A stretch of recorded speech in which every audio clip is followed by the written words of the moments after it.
Fish has become a staple in the Filipino diet because of the supply that can be harvested from the vast waters that surround the country. And like most natural resources, it should be preserved and developed for the benefit of the population. Back in 1998, Republic Act No. 8850, widely known as the Philippine Fisheries Code of 1998, was passed.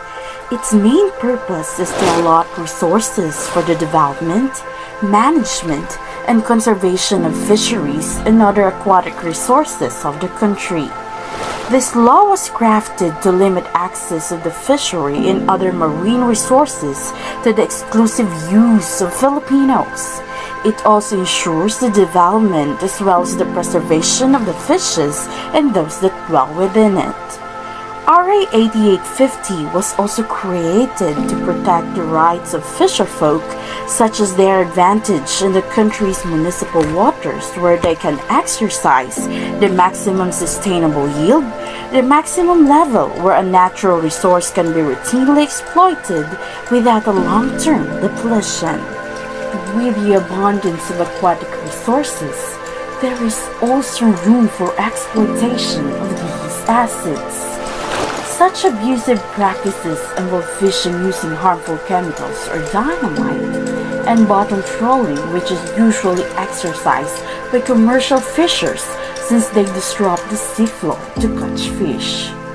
To prevent these atrocities, Republic Act No. 10654, an act to prevent, deter, and eliminate illegal, unreported, and unregulated fishing, was ratified in 2014 to amend the preceding Fisheries Code of 1998. RA 10654 was created to prevent illegal fishing and enact penalties accordingly. Salient features of Republic Act No. 10654 amending Republic Act No. 8850. 1. Introduces the concepts of illegal, unreported, and unregulated fishing. Unreported, unregulated fishing are new offences. 2. Address high seas fishing and fishing in other coastal states by Philippine-flagged fishing vessels. 3. Emphasize compliance with Convention to conserve and manage marine resources such as the United Nations Conventions on the Law of the Sea or UNCLOS, ecosystem-based approach precautionary principle. 4. Increases fines and adopts a gradation of penalties in a wide array of accompanying administrative penalties for serious violations to ensure sanctions are dissuasive and have deterrent effect. 5. Adopts an automatic escalation clause in the amount of fines to address inflation and maintain deterrent effect.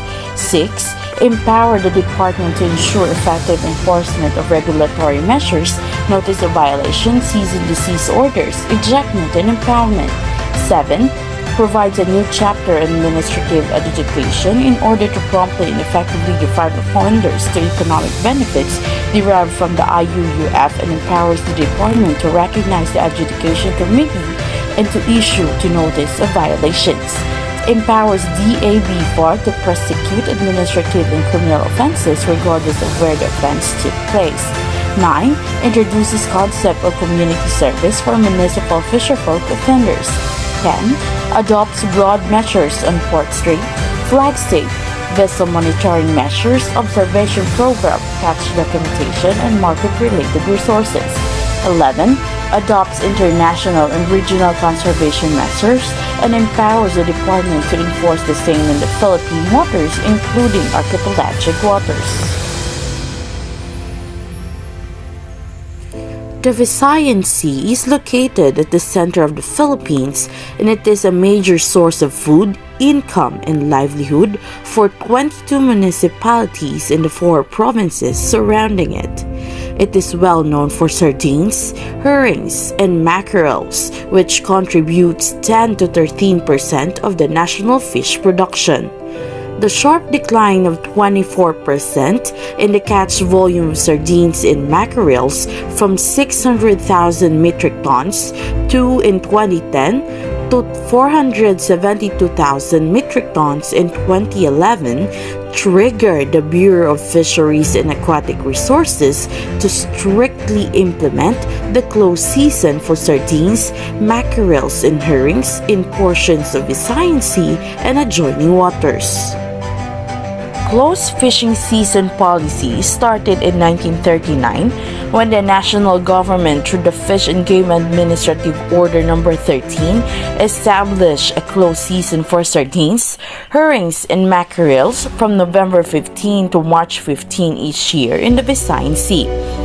This was enforced in the waters between Bantayan Island, Cebu, Northern Negros, Gigantes Island in Iloilo, and Colasi Point in Capiz. Fish and Game Administrative Order No. 13 was further amended in 1946 through Fisheries Administrative Order No. 13-1. In 1989 through Fisheries Administrative Order 167, and in 1990 through Fisheries Administrative Order No. 167-1. However, it was only in 2012 that the 4-month closed season was seriously implemented. Later in 2013, the closed season in the Visayan Sea was shortened to 3 months, starting from November 15 to February 15 each year to BFAR's Fisheries Administrative Order No. 167-3. The closed season prohibits the catching of sardines such as tuloy, tunsoy, lawlaw, tabagak, tamban, and lerian, herrings such as halubaybay, lapad tamban, lison, and lapa, tamban tunsoy, and lahul-hahul, tulis, balinchong, and hilos-hilos, and also mackerels such as hasa-hasa, alumahan, and bulaw. Kamusta inyo kita? Guro nakakabakaran lang guro po ka. Pero tsakto na lang. Hindi man like sa natin kung ginagin. West Visayas din nalagyan na sa ato. Mababala. Ako na sa mga pick ko. May kung mag-close da, yak taas na sa ang coastal isla, kapitalya. Through its Fisheries Protection and Law Enforcement Group, the BFAR continues to harmonize its efforts in implementing Visayan Sea closed fishing season, involving different instrumentalities including municipal, provincial, and national law enforcement teams. To further strengthen the implementation of the policy, the Bureau has established various field sit stations and floating assets, as well as conducted land-based and seaborne patrol operations, market and landing denial operations, informations, education and communication activities, port-size boarding and inspection operations, and monitoring and surveillance operations through VIIRS.